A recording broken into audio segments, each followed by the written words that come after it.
అండి good morning అండి. నేను Vijayalakshmi Bhavani Maturi YouTube channel subscribe చేసుకొని షేర్ చేసుకోండి, లైక్ చేసుకోండి. సో ఏంటంటే నేను డిజైన్ చేశాను అన్నాను కదా, ఈ సారీ మా భవానీ చిన్నప్పుడు ఇవన్నీ అక్కడ కూర్చొని నేను ఫ్రెండ్స్ అందరం కలిసి ఒక షాప్ వేసుకొని చెట్టు కింద కూర్చుండే వాళ్ళమండి. కూర్చుండి ఎవరి వర్క్ వాళ్ళది వేసుకునే వాళ్ళం.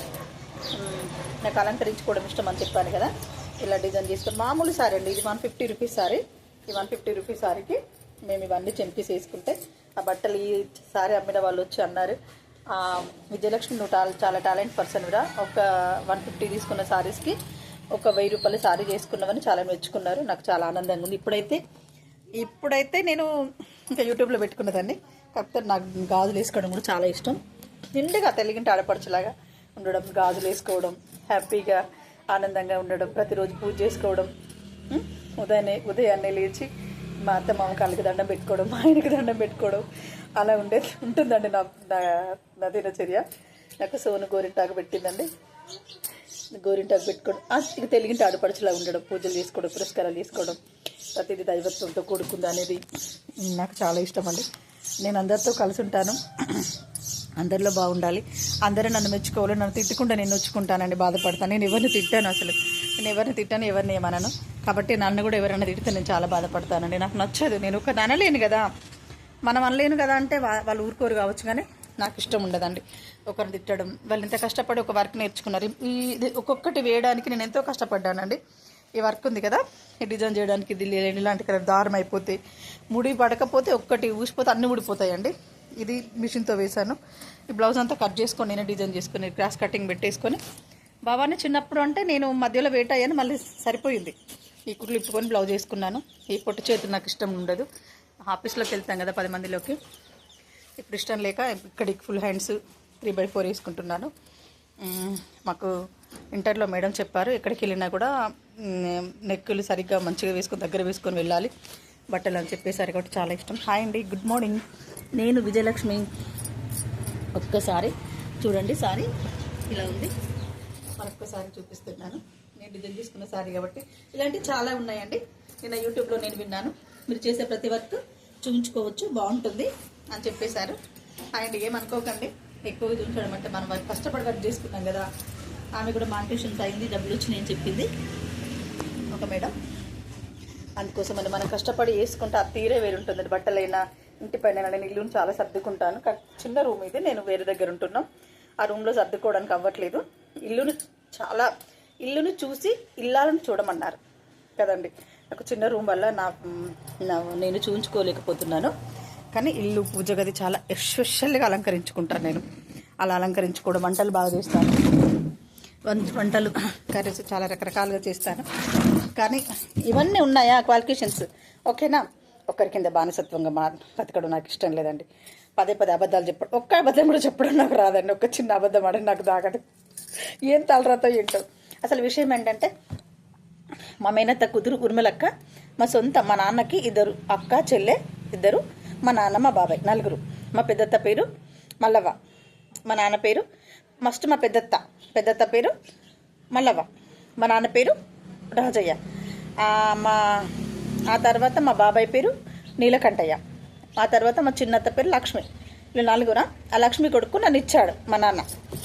మా పెద్దత్త వాళ్ళకు అప్పుడే సింగరేం జాబ్, చాలా గొప్ప వాళ్ళు. మా కుటుంబంలో, మా ఈ 4 కుటుంబంలో ఎవరు గొప్ప అంటే, మా పెద్దత్తకు 5 కొడుకులు. 5 కొడుకుల తోడ పుట్టింది ఒక్కొక్క ఊర్మిళక్క. ఆమెను కొత్తగూడెం ఇచ్చారు. వాళ్ళ భర్త కూడా సింగరేన్ ఎంప్లాయ్. చాలా రిచెస్ట్ ఫ్యామిలీస్ అన్నమాట. అయితే ఆ అక్కని చూసి పెరిగాను నేను. అక్కని చూసి పెరిగితే మీనా పూసింది పున్నాగా అనే పాటలో ఉంది చూడు, ఇప్పుడు సినిమా పేరు గుర్తురావు. ఆ సినిమాలో మీనా లంగవోనీలు వేసుకుంటే చూసావా, అట్లాంటి లంగవోనీలు అన్నీ వేసుకునేది అక్క.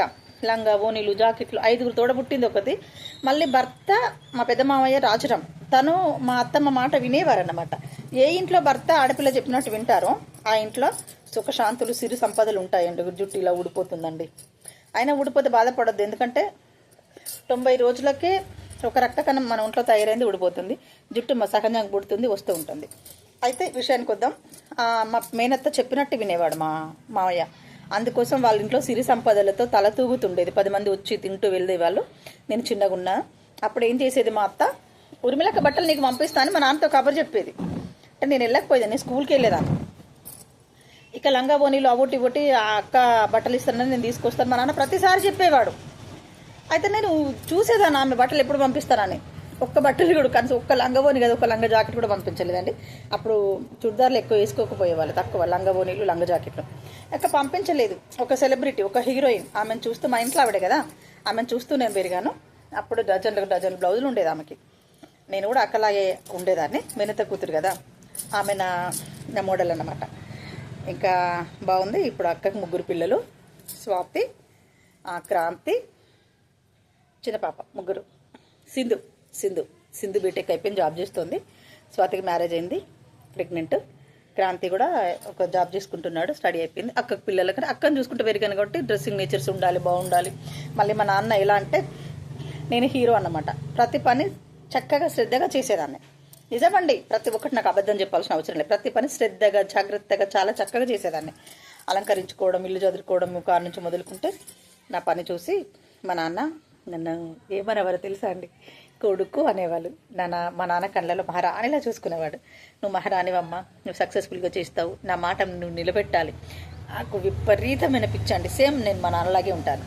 కొంచెం మా నాన్నకి మీసాలు ఉండేటి, గడ్డం ఉండేది. మా నాన్న నన్ను ముద్దు పెట్టుకుంటాడు, ఇక్కడ నాకు గుచ్చుకునేది. నన్ను అస్సలు ముద్దు పెట్టుకోకుండా వదిలిపెట్టకపోయాడు మా నాన్న. ప్రతిరోజు ఇలా ఇచ్చేదాన్ని ముద్దు, అంటే ఇలా ఇచ్చేది. నాన్న నాకు గడ్డం గుచ్చుకుంటుంది అనేసరికి ఈ అరచేతులు పెట్టుకుంటాడు. అరచేతులు పెట్టుకొని వెళ్ళి నన్ను మహారాణిలా చూసుకునేవారు. నేను మా నాన్న నాకు ముద్దు పెట్టుకొని బయటకు వెళితే నా పని సక్సెస్ అవుతుంది, నాకు అన్నీ కలిసి వస్తాయి అనేవారు నన్ను మా నాన్న. అందుకోసమని నన్ను ప్రత్యేకంగా పెంచారండి. కొన్ని వాల్యూషన్స్, భక్తి భావన, ఆ పెద్దలకు నమస్కరించుకోవాలని చిన్నప్పటి నుంచి. 9 ఇయర్స్లో పెళ్ళయింది. నేను అమ్మ నాన్నలో వాళ్ళతో ఉండలేదు.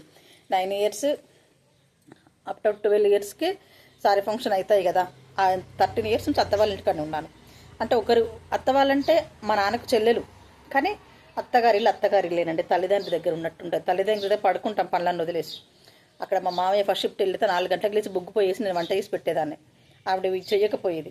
అన్నం ఉడకక కాయలు వస్తుంది అంటే తినకపోయేటోడు తన చుట్టూ. తను జాబ్ చేస్తే, సింగరేణి జాబ్ చేస్తే చుట్టాలందరూ మా ఇంటి చుట్టూ కట్టలు రూపాయలు వచ్చేటి నేను అంతా చూశాను. కాబట్టి తను నా బాధ్యత అనేసి నువ్వు నా కూతురు అనేవారు. అతను కూడా నాకు పెద్ద మొత్తాన నా లైఫ్ను సెట్ చేశాడు మా మామయ్య. ఇలా నాన్న అలా పెంచి నన్ను మహారాణి చేశాడు. మా నాన్న కండ్లాలు ఎప్పుడు నేను మహారాణిని. అందుకొని నాకు ఎన్నో వాల్యుయేషన్స్ ఇచ్చాడు. నేను ఇప్పుడు కూడా మహారాణినే. మళ్ళీ మా మామయ్య మా నాన్న కలిసే నాకు 9 ఏళ్ళలో పెళ్లి చేశారంట. మా అన్నయ్య పెళ్లి క్యాన్సిల్ అయిపోయింది. అన్నయ్య పెళ్లి క్యాన్సిల్ అయిపోతే పెళ్లికి అన్ని అలంకరించుకున్నాం కదా, అన్నయ్య పెళ్లి క్యాన్సిల్ అయిపోయింది కదా అనేసి. ఎందుకు క్యాన్సిల్ అయిందంటే మా అమ్మమ్మ మా మేనమామ కూతుర్నిచ్చి మా అన్నయ్యకు చేస్తా అని మా అమ్మమ్మ బర్త్డేక పెళ్లి క్యాన్సిల్ చేస్తే ఇట్లా పెళ్లి క్యాన్సిల్ చేసింది కదా, వచ్చే వాళ్ళను చెప్పులతో కొడతా. నా మనవడికి నా మనవని నేనే మించిన నా కొడుకు బిడ్డనిస్తా అని పెళ్లి క్యాన్సిల్ చేసింది. దాని పేరు శారద, మా మేనమామ బిడ్డ శారద. దాన్ని ఇస్తా అంటే ఇంకేవో అప్పుడు నేను చిన్నదాన్ని, నాకు తెలియదు. మా పెళ్లి క్యాన్సిల్ అయితే నాకు 9 ఇయర్స్. అప్పుడు చెవులు ముక్కులు కూడా కుట్టించలేదు. చెవులు ముక్కులు కుట్టించేసి నాకు ఈ అత్త మామ గణపతి లక్ష్మి, మా మామయ్య పేరు, ఆ గణపతి లక్ష్మి వీళ్ళు అన్నీ అరేంజ్ చేసుకున్నారు కదా. అప్పుడు అదే సందర్భానికి నాకు చెవులు ముక్కులు కుట్టించి, బంగారం తెచ్చి చెవులు ముక్కులు కుట్టించి, ఒక చీర 2 చీరలు తెచ్చేసి పెళ్లి చేశారు.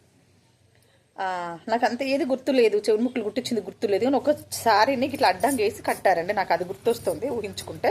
9 ఇయర్స్లో ఇట్లా సారీని ఇట్లా కొంచెం 3/4 ఇట్లా సగానికి కాకుండా కొంచెం ఇట్లా ఈ 3 స్టెప్స్లో ఇట్లా మలిసి కట్టారు ఎవరు, అది గుర్తొస్తుంది నాకు. అది మాత్రమే అయింది. మా బావ చిన్నప్పుడు పెళ్ళి వద్దని చాలా ఇబ్బంది పడ్డాడంట. చిన్న బాబులు తెలియని, నాకంటే 3 ఇయర్స్ పెద్ద బావ అంటే మా ఆయన. అప్పుడు పెళ్ళైన తర్వాత తను వద్దనడాలు, నేనేమో నాకేం తెలుసండి అట్లా జరిగింది. అత్తగారింట్లో ఉంటే బాధ్యత బరువు భయంగా ఉంటుందండి. ఒంట్లో ఒక జలకొస్తుంది తెలుసా. అమ్మ వాళ్ళ ఇంట్లో ఉన్నట్టుండదు. అమ్మ మనకు అన్న తల్లి, నాన్న మన నాన్నే. ఎలాగైనా ఉండొచ్చు అక్కడ. టైంకి స్నానం చేయకపోయినా, టైంకి తినకపోయినా, తిని కూడా పడుకోవచ్చు, మెరుగుపడతాం కాబట్టి. అట్లా అత్తగారింట్లో ఉంటుందండి. అత్తగారింట్లో చుట్టాలు వస్తారు గౌరవప్రదంగా. మా మామయ్య సింగరేణి 10 మంది వచ్చేవాళ్ళు, బట్టలు ఇచ్చేవాళ్ళు, బట్టలు కొనడానికి మూటలు ఇచ్చేవాళ్ళు, చిట్టీలు వేసుకునే వాళ్ళు. ఒక పరువు ప్రతిష్టగా బతికారు మా మామయ్యకు. అతను జాబ్ చేసేపటికి అలాంటి పేరు చక్కగా వచ్చిందనమాట. అలాంటి వాళ్ళు ఇంట మనం ఎలా ఉంటాం, 10 మంది వచ్చే వంటకే సరిపోయేదాన్ని నేను. ఇంత బొగ్గు పోయి వేసేది, వంట చేస్తే గంజులు గిన్నెలు కాలైపోయేటి. అది నా బాధ్యత అని ఆ కర్తవ్యాన్ని నేను దైవంతో సమానంగా స్వీకరించి మా నాన్న చెప్పిన అలవాటు ప్రకారం నేను అలా చేశాను. మా నాన్న ఈ లోకంలో చనిపోయారు, మా మామయ్య కూడా చనిపోయారు. వాళ్ళిద్దరికి పాదాభివందనం. ప్రతిరోజు మా నాన్న అందరికీ నమస్కారం పెట్టించేవాడు. ప్రతిరోజు అత్తమ్మకి లేచి దండం పెట్టుకో, మామయ్యకి లేచి దండం పెట్టుకో, ఎవరైనా చుట్టాలు వచ్చినా కూడా కంపల్సరీ వాళ్ళకి ఇలా పాదాభివందన చేసుకొని అక్షంతలు వేయించుకోవాలి. నాకు అదే నేర్పించాడండి. అందుకోసమని మళ్ళీ మా రామాయణ మహాభారతం వింటూ పెరిగాను. అలాగే నేను ప్రొసీడ్ అయిపోతున్నాను.